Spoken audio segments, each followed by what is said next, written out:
Hello, I'm Mark. I'm the president of the Nevada Northern Railway Museum in Ely, Nevada, and I invite you to come to Ely and ride the Steptoe Valley Flyer. This is first class, mind you, first class coach 5. It was built in 1882 and purchased secondhand for the Nevada Northern Railway's passenger trains. When the railroad came to town, there was only a couple hundred people here. The railroad, the mine, the mill, the smelter needed people.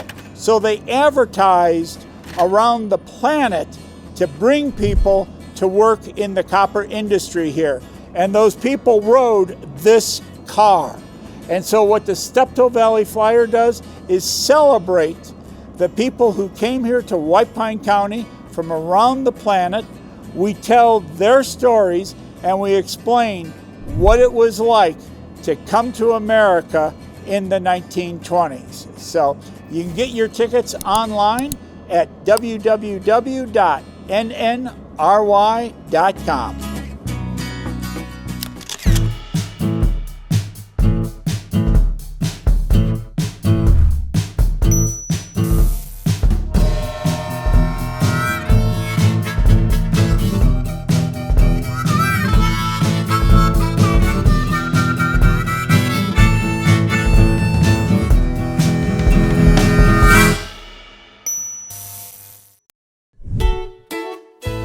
The car that we're riding in, Coach 5, was built in 1882, and it is a National Historic Landmark. So please treat it like your great-grandmother's sofa. No feet on the seats. Yeah, these older cars weren't made, like today, right? Come on in. Grab a seat.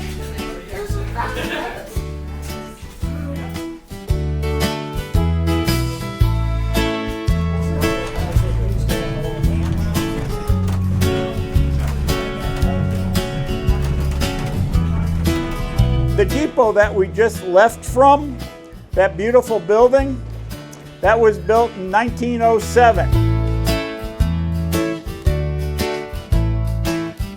As we're going down the tracks, we're a rocking and a rolling a little bit. And if you look at the corner of the windows, you can see some wear. And that is from the car rocking and rolling. And that is one of the preservation paradoxes. Every time we take this car out, we put a little wear and tear on it. But then again, we need lots of money to keep it rolling. And so your ticket prices tonight are going to be invested right back in this car. And in fact, we've been working on this car for about the last 4 years. We've redone the roof, and we've repainted the car, and we had to sand the entire car.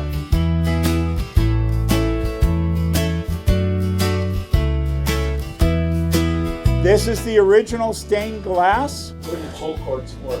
That's for the brakes, so don't pull them.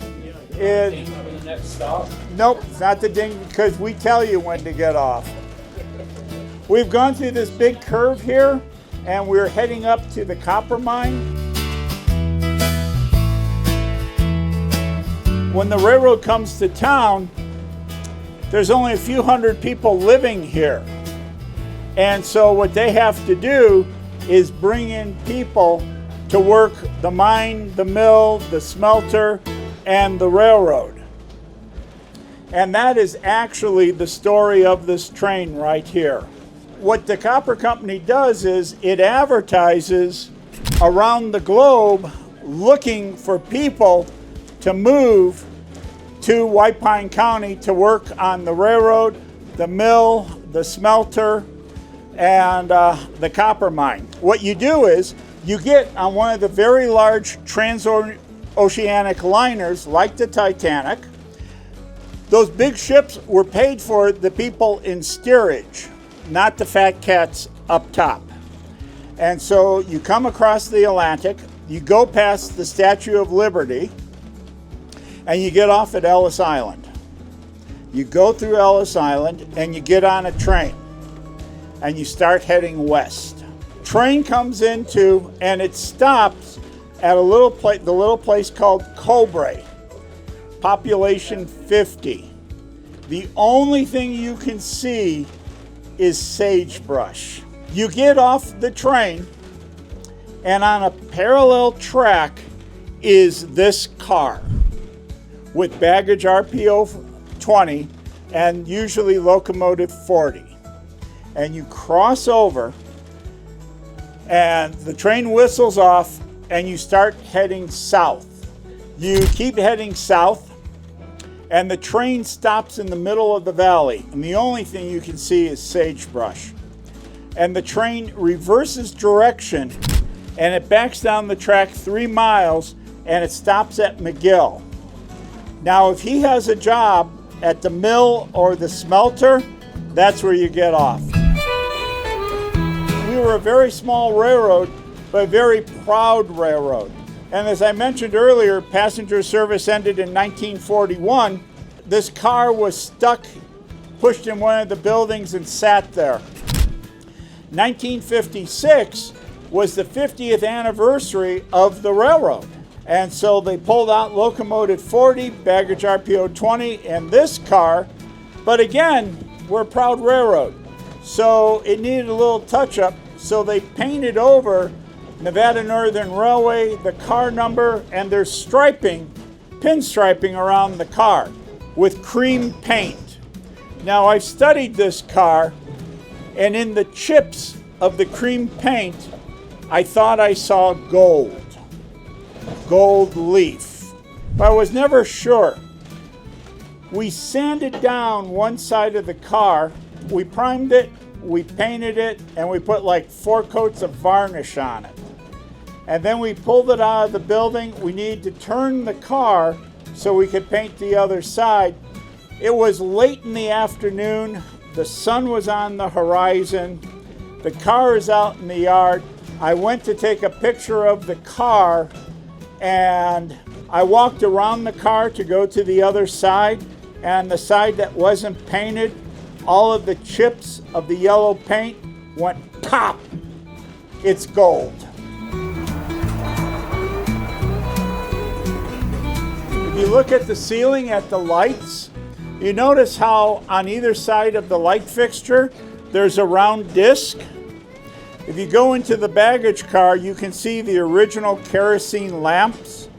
This car had kerosene lamps, and if you look up in the cornice opposite the lights, you'll see, yeah, there it is over there. Yep. No, it's over here. Yeah. You see that up there? How black it is? Oh, it's striking it. Exactly. So you got a striker here, you got a striker there. So opposite the lamps, there were strikers. So the brakeman came through at night, struck a match, and lit the lights. Wow. Yeah, but the railroad, we might have been a small railroad, but we were a very proud railroad. And so they electrified in the 30s. And they took all of the kerosene lamps and put them in the warehouse. And no, because when we went to Kennecott and asked for the railroad, Kennecott sent a vice president out here, and one of the employees said, "Hey, you want to see something cool?" And he took him up to the second floor of the storehouse, showed him all the kerosene lamps. He said, "Pack them up, send them to New York." So, yep. Yeah, and if I wanted to replace them, they cost $20,000 a piece. So 20, 40, 60, 80, 100,000 to replace the lamp. And we are going to be moving through Lane City here shortly. And it is a ghost town. And it's a ghost town with ghosts. If you've ever watched the television program Ghost Adventures, they came out here and did an episode. And we stopped the train here. They tried to get something from the Chainman mine. They didn't get anything. We walked across the road and walked up to one of the buildings there. And It's an abandoned building, the whole bit. And they asked, are there any ghosts there? And we got a voice that said yes. And it was like, okay, I'm done. Yeah. Our engine house, our machine shop, the depot, and the transportation building all have ghosts in them. I took over as the head honcho in 2002. And everyone told me, you have to meet John Mariani. Meet John Mariani. And I said, okay. At 2 o'clock, there's a knock on my office door. And I open the door, and there's John with his driver's license. And John takes his driver's license and puts it right in front of my face. And I'm going, okay. And John says, notice my birth date.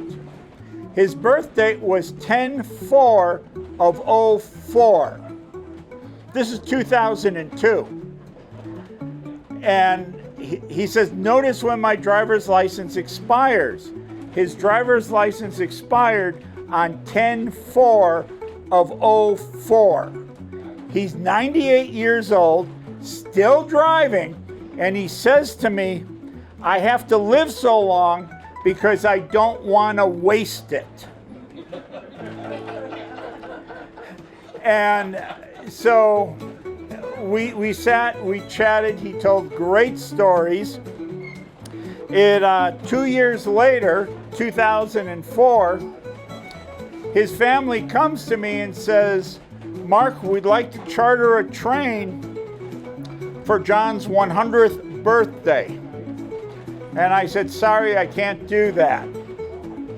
Any Nevada Northern Railway employee that lives to be 100 years old gets a free train. And so we put together this train with Locomotive 40. And this is the car that John rode from Italy to East Ely when he was a young man. I should mention the locomotive that's pulling us this evening is built by the Baldwin Locomotive Company in 1942, and it is called a VO 1000. It's a 1,000 horsepower switcher. On behalf of the staff and volunteers and members of the Nevada Northern Railway, I'd like to thank you for riding with us this evening. And if you haven't done so, I'd request that you consider becoming a member of the Railroad Museum. It is members and donations that keep these wheels turning here. So thank you all very much. Have a great evening. The Steptoe Valley Flyer has just pulled into the East Ely Depot after its trip back in time. I hope you enjoyed this video, and I encourage you to like, subscribe, and leave a comment. And in your comment, tell me what you think that is there and what it was used for.